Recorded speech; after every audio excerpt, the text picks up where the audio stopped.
আচ্ছা, তোমাদের যে আইসিটি পরীক্ষাটা হয় সেই পরীক্ষায় বোর্ড প্রশ্ন যে নাম্বার ডিস্ট্রিবিউশনটা দেয়া আছে, যে কোনটা কত নাম্বারের পরীক্ষা, এই যে টোটাল মার্কস কত, কোনটাতে কত নাম্বার ভাগ করা আছে, সেই বিষয়টা নিয়ে আমরা একটু আলোচনা করে নিই। দেখো, আমাদের টোটাল 50 নাম্বারের পরীক্ষা। এই 50 নাম্বারের পরীক্ষা আমাদের দুইটা ভাগে নেওয়া হবে। একটা হচ্ছে তত্ত্বীয় অংশ আর একটা হচ্ছে ব্যবহারিক অংশ।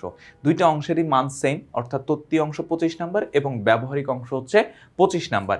এই তত্ত্বীয় যে 25 নাম্বার আছে, এই 25 নাম্বারকে আবার দুইটা ভাগে ভাগ করা হয়েছে। একটা হচ্ছে এমসিকিউ আর একটা হচ্ছে সংক্ষিপ্ত প্রশ্ন। তোমার এখানে 15টা এমসিকিউ থাকবে, 15টাই অ্যান্সার করতে হবে, প্রত্যেকটা নাম্বার 1 করে, টোটাল নাম্বার হচ্ছে 15। অন্যদিকে সংক্ষিপ্ত প্রশ্নের ক্ষেত্রে 8টি প্রশ্নে থাকবে, তার মধ্যে তোমাকে 5টা উত্তর করতে হবে। 8টা প্রশ্ন থেকে 5টা প্রশ্নের উত্তর করতে হবে এবং প্রত্যেকটা প্রশ্নের নাম্বার হচ্ছে 2। তাহলে 5 দুগুণে কত? 10। তাহলে এই সংক্ষিপ্ত প্রশ্নের উত্তর হচ্ছে 10, আর বহু নির্বাচনী প্রশ্ন হচ্ছে 25, 15, দুটো মিলিয়ে টোটাল হচ্ছে 25 নাম্বার। অন্যদিকে ব্যবহারিক অংশ যেটা আছে, বা যেটাকে আমরা প্র্যাকটিক্যাল বলে থাকি, এই প্র্যাকটিক্যালের মধ্যে হচ্ছে 25 নাম্বার কিভাবে ভাগ করা আছে। এর মধ্যে দেখো পরীক্ষণ থাকে, মানে যে কোনো একটা পরীক্ষণ, যন্ত্র উপকরণ সংযোজন, ব্যবহার, প্রক্রিয়া, অনুসরণ, উপাত্ত সংগ্রহ ও প্রক্রিয়াকরণ, পর্যবেক্ষণ, অঙ্কন, শনাক্তকরণ, অনুশীলন, এর জন্য হচ্ছে টোটাল 15 নাম্বার। এইটাই হচ্ছে মূল নাম্বার তোমার পরীক্ষণের ক্ষেত্রে। এই যে যন্ত্র, তারপর হচ্ছে উপকরণ, সংযোজন, তারপর হচ্ছে ব্যবহার বা প্রক্রিয়া, তারপর অনুসরণ বা উপাত্ত, সংগ্রহ, প্রক্রিয়াকরণ, পর্যবেক্ষণ, অঙ্কন, শনাক্তকরণ, অনুশীলন, এই সব মিলে এইটার উপরে হচ্ছে মার্কসটা হচ্ছে কত? 15 নাম্বার। এরপর হচ্ছে প্রতিবেদন প্রণয়নের জন্য হচ্ছে 5 নাম্বার। মানে প্রতিবেদন প্রণয়ন বলতে হচ্ছে আমরা যেটাকে প্র্যাকটিক্যাল খাতা বলে থাকি আর কি, ওই খাতার জন্য হচ্ছে 5 নাম্বার।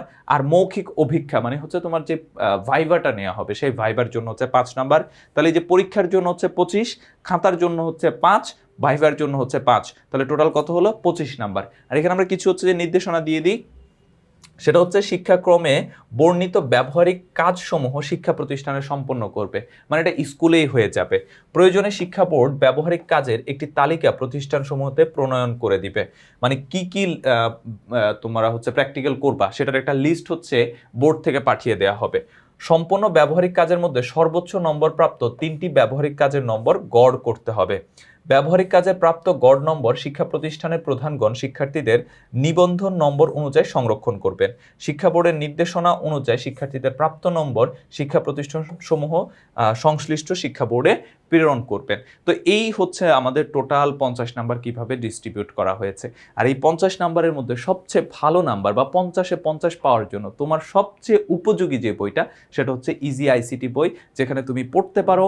যদি কোনো কিছু বুঝতে না পারো, তাহলে এইরকম কিউআর কোডে স্ক্যান করে তুমি সেটা আবার লাইভ ক্লাস আকারেও দেখে নিতে পারো।